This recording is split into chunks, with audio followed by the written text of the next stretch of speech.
Hi guys, welcome back to another video. आज हम कक्षा 12वीं macroeconomics chapter aggregate demand and related concept को अगले 5 मिनट में स्टार्टिंग से लेकर एंड तक पूरी तरीके से समाप्त करने जा रहे हैं।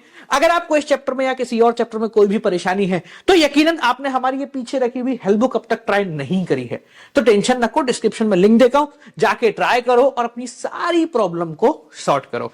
पर उससे पहले कुर्सी की बेटे टाइट कर लो भैया, एग्रीगेट डिमांड का चैप्टर बहुत शानदार है और बहुत बढ़िया नंबर लेके आएगा। चलिए शुरू करते हैं। सबसे पहले बात करते हैं एग्रीगेट डिमांड का मतलब। देखो, एग्रीगेट डिमांड का मतलब होता है वो प्लान्ड डिमांड जो कि पूरा भारत कर रहा है। यहां पर हम किसी एक चीज की डिमांड के बारे में बात नहीं करते, हम कह रहे हैं कि अगले साल पूरा इंडिया कितने की डिमांड कर सकता है। याद रखें, कर सकता है, कर नहीं रहा है। ये जो एग्रीगेट डिमांड है ये प्लान्ड है, एक्चुअल नहीं है। तो सर अगर प्लान्ड है तो बनाई क्यों रहे? देखो सिंपल सी बात है, अगले साल जो हमें प्रोडक्शन करना है वो किस बेसिस पे करना है? वो होगा एग्रीगेट डिमांड के बेस पे। यानी कि हमने अंदाजा लगाया भाई 100 करोड़ तक की डिमांड हो सकती है, तो उसके हिसाब का सामान बनाना शुरू कर दिया। तो एग्रीगेट डिमांड प्लान्ड डिमांड होती है और इसी को एग्रीगेट एक्सपेंडिचर भी कहते हैं। अगर बात करें कि एग्रीगेट डिमांड में क्या क्या आता है, तो बेसिकली इसके 4 कंपोनेंट होते हैं, जैसे सी यानी कंजम्पशन, आई मतलब इन्वेस्टमेंट, जी मतलब सरकार के द्वारा कराया गया कंजम्पशन, और नेट एक्सपोर्ट मतलब बाहर भेजने के लिए जो हमने सामान बनाया है। पर क्योंकि आप कक्षा 12वीं के अंदर है तो आपके एग्रीगेट डिमांड के में 4 नहीं मात्र 2 ही कंपोनेंट हैं। कौन कौन से? Consumption and investment. याद रखें, aggregate demand is equal to C plus I होता है। अब यहां पर ये दोनों टर्म्स है ना, ये बड़ी काम की है। सबसे पहले बात करते हैं आई की, यानी कि इन्वेस्टमेंट की। तो एग्रीगेट डिमांड के कॉन्सेप्ट में जिस इन्वेस्टमेंट को आप पढ़ रहे हैं वो है ऑटोनॉमस इन्वेस्टमेंट। देखो, एक इन्वेस्टमेंट तो होता है कि भैया पैसा डालो, बहुत अच्छा प्रॉफिट कमाना है। पर एक इन्वेस्टमेंट ऐसा भी होता है जो हम प्रॉफिट कमाने के लिए नहीं, बस जिंदगी जीने के लिए कर रहे हैं। जैसे मान लो घर का रेंट है, तो आप घर का जो रेंट दे रहे हो, वो जो खर्चा वहां पर कर रहे हो या ईएमआई कर रहे हो, वो प्रॉफिट बनाने के लिए नहीं कर रहे हो, बस जिंदगी जीने के लिए कर रहे हो। उसी प्रकार से एक देश को भी ऐसा इन्वेस्टमेंट करना पड़ता है ताकि उसकी इकोनॉमी नॉर्मली चलती रहे। इस इन्वेस्टमेंट को कहते हैं ऑटोनॉमस इन्वेस्टमेंट। इसकी खासियत यह है कि ये हर लेवल पे कांस्टेंट रहता है, चाहे आपकी कमाई 0 हो, 100 हो, 200 हो, 300 हो, 400 हो, 500 हो या कितनी भी हो, autonomous investment will always remain constant at all the level, क्योंकि ये सिर्फ खाने में नमक का काम कर रहा है। बहुत ज्यादा पैसे आ जाएंगे तो हम एक्स्ट्रा नमक नहीं खाएंगे, जितना कम पैसे में डालते थे उतना ही डालेंगे भैया। चलिए इसके बाद बात करते हैं सी की, यानी कि कंजम्पशन की। तो देखिए, क्योंकि हम प्लान्ड एग्रीगेट डिमांड की बात कर रहे हैं तो हमारी उम्मीद कितनी भी हो सकती है। कंजम्पशन का एक बेसिक रूल यह है कि यह कभी भी 0 नहीं हो सकता। एट एनी लेवल कंजम्पशन 0 नहीं हो सकता। आप कुछ भी नहीं कमा रहे हो तो भी आपको कंजम्पशन करना पड़ेगा, उधार लेके कंजम्पशन करोगे पर करोगे। जैसे अभी आपकी कमाई क्या है? 0 है, फिर भी खाना, रोटी, कपड़ा, मकान ये सब आप कर ही रहे हो ना। तो at 0 level of income also हमारा कंजम्पशन कुछ ना कुछ होता है। इसको बोलते हैं ऑटोनॉमस कंजम्पशन, यानी वो कंजम्पशन जो 0 लेवल ऑफ इनकम पे होता है। अब जैसे जैसे हमारी इनकम बढ़ेगी ना, वैसे वैसे हमारा कंजम्पशन भी इंक्रीज होता जाएगा। जैसे अगर इनकम 100 रुपए बढ़ रही है तो कंजम्पशन 80 रुपए बढ़ेगा, इनकम वापस से और 100 बढ़ गई तो इन कंजम्पशन वापस से बढ़ जाएगा। तो जैसे जैसे हमारी जेब में पैसा आएगा हम ज्यादा खर्चा कर पाएंगे। पर एक चीज है जो आपको यहां ध्यान रखनी है कि level of change in income is always greater than the level of change in consumption. यानी अगर आपकी कमाई 100 रुपए बढ़ी है तो आपका कंजम्पशन 70 रुपए बढ़ेगा, 60 रुपए बढ़ेगा, 80 रुपए बढ़ेगा या 100 रुपए बढ़ेगा। ऐसा नहीं है कि 100 रुपए और कमाई आई आपने 200 उड़ा दी। तो जितनी कमाई बढ़ रही है आपके कंजम्पशन का लेवल उससे थोड़ा सा कम ही बढ़ता है। समझ में आ गया? चलिए आगे बात करते हैं एग्रीगेट सप्लाई की, जो इसका थोड़ा सा अपोजिट है। अब हमने डिमांड देख ली कितनी हो सकती है, उसके हिसाब से बनाते हैं सामान, which is known as aggregate supply. तो एग्रीगेट सप्लाई के भी 2 कंपोनेंट होते हैं, एक कंजम्पशन, दूसरा सेविंग। यहां पर जो कंजम्पशन है ये वही एग्रीगेट डिमांड वाला है, बिल्कुल सेम टू सेम है। पर जो सेविंग है ये बहुत ज्यादा काम का एलिमेंट है, क्योंकि पूरा चैप्टर इस सेविंग पे ही टिका हुआ है। जैसे हमने देखा कि भाई भले ही आपकी इनकम 0 है, आपको कुछ ना कुछ कंजम्पशन तो करना पड़ेगा, जिसको हम बोलते हैं ऑटोनॉमस कंजम्पशन। तो मान लेते हैं कि आपकी इनकम 0 है, आपने 40 रुपए का ऑटोनॉमस कंजम्पशन कर लिया, पर ये 40 रुपए आएंगे कहां से? तो ये 40 रुपए आपको अपनी सेविंग में से निकालने पड़ेंगे, अगर जेब में पड़े हैं तो आपकी सेविंग इस पर्टिकुलर पॉइंट पे हो गई -40। मान लेते हैं आपकी कमाई 100 रुपए है, आपका कंजम्पशन 120 है, तो भैया 20 रुपए कम पड़ रहे हैं, तो ये कहां से निकालोगे आप? सेविंग में से निकालोगे तो सेविंग कितनी हो गई, -20। बेसिकली स्टार्टिंग में ऐसा होता है, जब हमारे पास पैसे कम होते हैं तो हमारा कंजम्पशन ज्यादा होता है, फिर हम अपने पिताजी से बोलते हैं थोड़े से पैसे एक्स्ट्रा दे दो, तो वो क्या हो रहा है, वो बेसिकली डिस सेविंग कहलाती है। यानी कि हम सेविंग नहीं कर रहे बल्कि पुरानी सेविंग को भी खाली करते जा रहे हैं। एक ऐसा पॉइंट आता है जहां पर हमारी कमाई जो है वो हमारे कंजम्पशन के बराबर हो जाती है। जैसे मान लो 200 रुपए हम कमा रहे हैं, 200 का ही कंजम्पशन कर रहे हैं, तो इस पर्टिकुलर पॉइंट पे हमारी सेविंग हो जाएगी 0। यानी ना तो हम सेव कर रहे हैं ना पुरानी सेविंग निकाल रहे हैं। इसको बोलते हैं ब्रेक इवन पॉइंट। तो अगर कोई पूछ ले sir what is break even point, तो ब्रेक इवन पॉइंट का मतलब एक ऐसा पॉइंट जहां पर सेविंग है 0, यानी कि consumption is equal to income है। और उसके बाद जैसे जैसे हमारी इनकम बढ़ती जाती है वैसे वैसे हम लोग सेविंग करना भी स्टार्ट करते जाते हैं। समझ में आ गया? जो मैंने आपको बताया था ना कि अगर 100 रुपए की इनकम बढ़ रही है, 80 का कंजम्पशन बढ़ रहा है, तो बाकी जो 20 रुपए है अब वो सेविंग की तरफ जा रहे हैं। समझ में आ गया? अब एग्रीगेट डिमांड से ही हम चैप्टर को आगे बढ़ाते हैं और बात करते हैं प्रोपेंसिटी की। देखो, प्रोपेंसिटी का मतलब सिंपल भाषा में होता है इच्छा। अब दो प्रकार की प्रोपेंसिटी होती है, या तो प्रोपेंसिटी टू कंज्यूम होगी या प्रोपेंसिटी टू सेव होगी। अपन ने पढ़ा कि aggregate supply is equal to C plus S होता है, यानी कि कंजम्पशन प्लस सेविंग होगा। तो अगर आप ज्यादा कंजम्पशन करोगे तो सेविंग कम करोगे, ज्यादा सेविंग करोगे तो कंजम्पशन कम करोगे। तो इन दोनों की जो प्रोपेंसिटी है वो एक साथ चलती रहती है, और इन दोनों की प्रोपेंसिटी हमेशा 1 के बराबर ही होती है, क्योंकि या तो हम एक ज्यादा करेंगे तो दूसरा ऑटोमेटिकली कम होगा, दूसरा ज्यादा करेंगे तो पहला ऑटोमेटिकली कम हो जाएगा। ये प्रोपेंसिटी दो प्रकार की होती है, या तो प्रोपेंसिटी टू कंज्यूम होगी, प्रोपेंसिटी टू सेव होगी। अब प्रोपेंसिटी टू कंज्यूम के अंदर भी दो प्रकार की प्रोपेंसिटीज होती हैं, एक है एवरेज, दूसरी है मार्जिनल। तो मैं आपको दोनों को एक साथ लेके समझाता हूं। जैसे प्रोपेंसिटी टू कंज्यूम दो प्रकार की हो गई, average propensity to consume, marginal propensity to consume. Saving में भी ऐसा ही होता है, average propensity to save, marginal propensity to save. अपन दोनों एवरेज को एक साथ चलाएंगे और दोनों मार्जिनल को एक साथ समझते हैं। सबसे पहले बात करते हैं एवरेज वाली। तो एवरेज प्रोपेंसिटी टू कंज्यूम या एवरेज प्रोपेंसिटी टू सेव का मतलब होता है कि ऑन एन एवरेज हम अपनी इनकम का कितना हिस्सा कंज्यूम करना चाहते हैं या इनकम का कितना हिस्सा सेव करना चाहते हैं।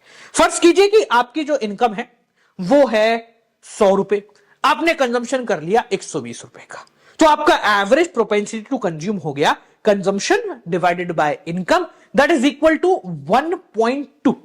यानी कि 1 रुपए में अगर आपकी इनकम है तो आप 1 रुपए 20 पैसे कंज्यूम कर रहे हो, तो ये 20 पैसे कहां से लाओगे, सेविंग में से आएंगे। तो इस पर्टिकुलर पॉइंट पे आपका एवरेज प्रोपेंसिटी टू सेव हो गया -0.2, जो कैसे निकला, सेविंग अपॉन इनकम। ऐसे ही अगर अपन थोड़ा सा और आगे बढ़ते हैं तो मान लीजिए आपकी इनकम है 200 और कंजम्पशन है 200, तो इस पर्टिकुलर पॉइंट पे एवरेज प्रोपेंसिटी टू कंज्यूम क्या हो गया, 200 divided by 200 is equal to 1। यानी कि जितना भी कमाया वो पूरा का पूरा आपने कंज्यूम कर लिया। तो इस पर्टिकुलर पॉइंट पे आपका एवरेज प्रोपेंसिटी टू सेव कितना हो जाएगा, 0 हो जाएगा, क्योंकि average propensity to consume plus average propensity to save is equal to 1 हो जाता है। ठीक है, 0 कैसे होगा भैया, अगर 100 रुपए कमा रहे हो, 200 कमा रहे हो, 200 कंज्यूम कर रहे हो तो सेविंग हो गई 0। तो एवरेज प्रोपेंसिटी टू सेव कितना हो गया, 0/200, दैट इज इक्वल टू 0। जैसे जैसे हम आगे बढ़ते हैं तो ये एपीसी की वैल्यू जो है वो धीरे धीरे कम होती जाती है और एपीएस की वैल्यू जो है वो धीरे धीरे बढ़ती जाती है। अगर इसकी एक्सट्रीम वैल्यू बात करें तो एवरेज प्रोपेंसिटी टू कंज्यूम 1 से ज्यादा हो सकता है जब हम डिसेविंग कर रहे हैं, यानी कि average propensity to save negative हो जाएगा। 1 हो सकता है एट ब्रेक इवन पॉइंट, और 1 से कम हो सकता है जैसे ही ब्रेक इवन पॉइंट के आगे बढ़ जाते हैं।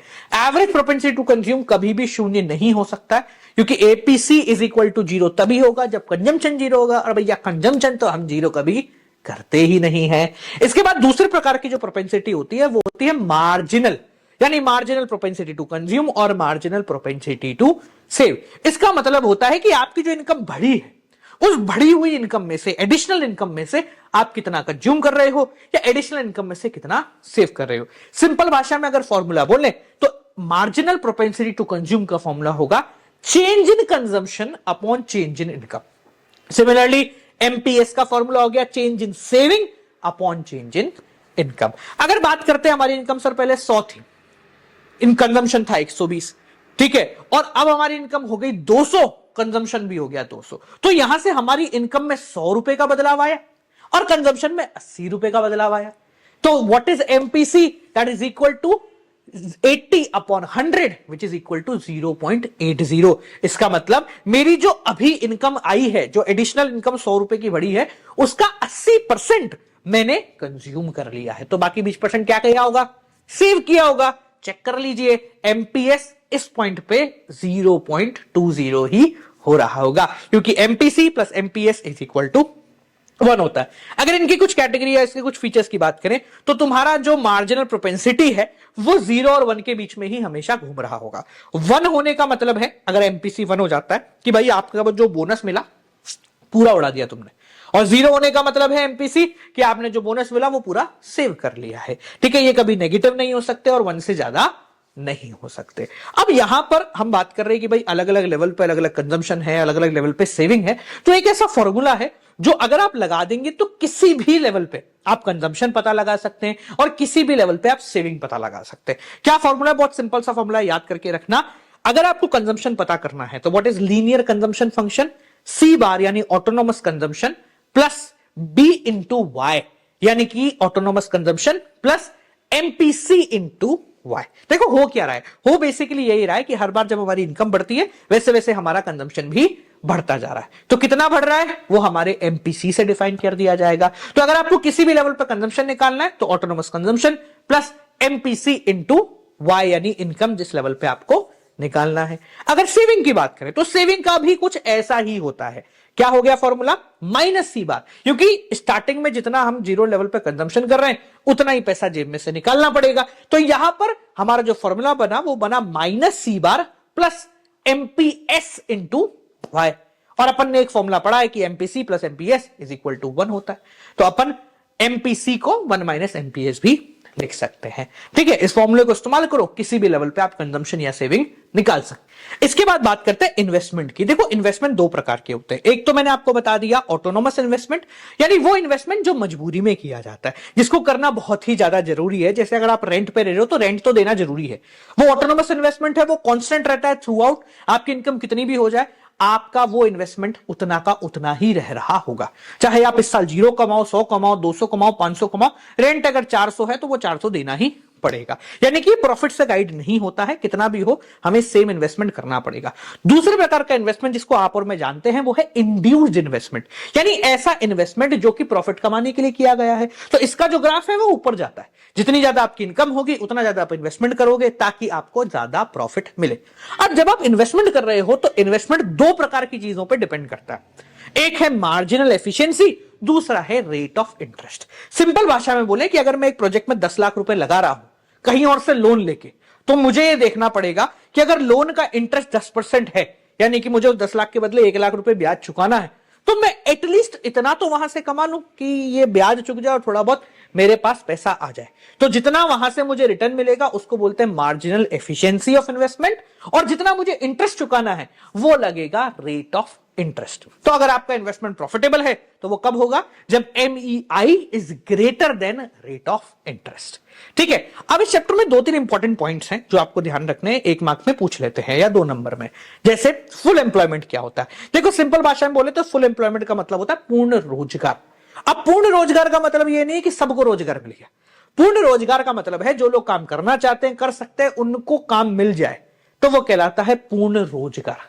ठीक है, अभी फुल एम्प्लॉयमेंट के अंदर और 2 प्रकार की टर्म्स हैं। एक है इनवॉलेंट्री अनएम्प्लॉयमेंट, एक है वॉलेंट्री अनएम्प्लॉयमेंट। पहले बात करते हैं इनवॉलेंट्री अनएम्प्लॉयमेंट। इनवॉलेंट्री बिना इच्छा के बेरोजगारी।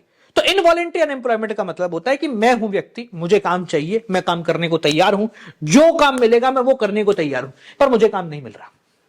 तो ये कहलाता है इनवॉलेंट्री अनएम्प्लॉयमेंट कि मैं करना तो चाहता हूं पर मुझे काम नहीं मिल रहा है। ये भारत देश में काफी ज्यादा है। दूसरा होता है वॉलेंट्री अनएम्प्लॉयमेंट कि यार मूड नहीं है, यार नौकरी है, लग जाएगी, पैसा मिल जाएगा, पर मेरी इच्छा नहीं है। जैसे भाभी जी घर पर है, अगर आप लोग सीरियल देखा हो कभी जीवन में, तो उसमें एक ना विभूति नारायण मिश्रा है, तो वो वॉलेंट्री अनएम्प्लॉयड है, मतलब वो काम ही नहीं करना चाहता। बोलता मैं तो सिर्फ व्हाइट कॉलर जॉब करूंगा, छोटी मोटी जॉब नहीं करूंगा, तो वो है वॉलेंट्री अनएम्प्लॉयमेंट। हमारी सरकार को ये वॉलेंट्री अनएम्प्लॉयमेंट वाले लोगों से ज्यादा कुछ नहीं है, बोलती तुम वैसे ही रहो, हम तुम्हारे लिए बैठे नहीं है तुम्हारे को व्हाइट कॉलर जॉब देने के लिए। ठीक है, तो बालकों ये आपका चैप्टर पूरी तरीके से समाप्त हो गया। इस चैप्टर में कोई परेशानी, कोई दिक्कत, कोई प्रॉब्लम हो तो मुझे बता देना। और जिन्होंने अब तक की हेल्प बुक नहीं ली है, डू चेक इट आउट, बड़े काम की चीज है।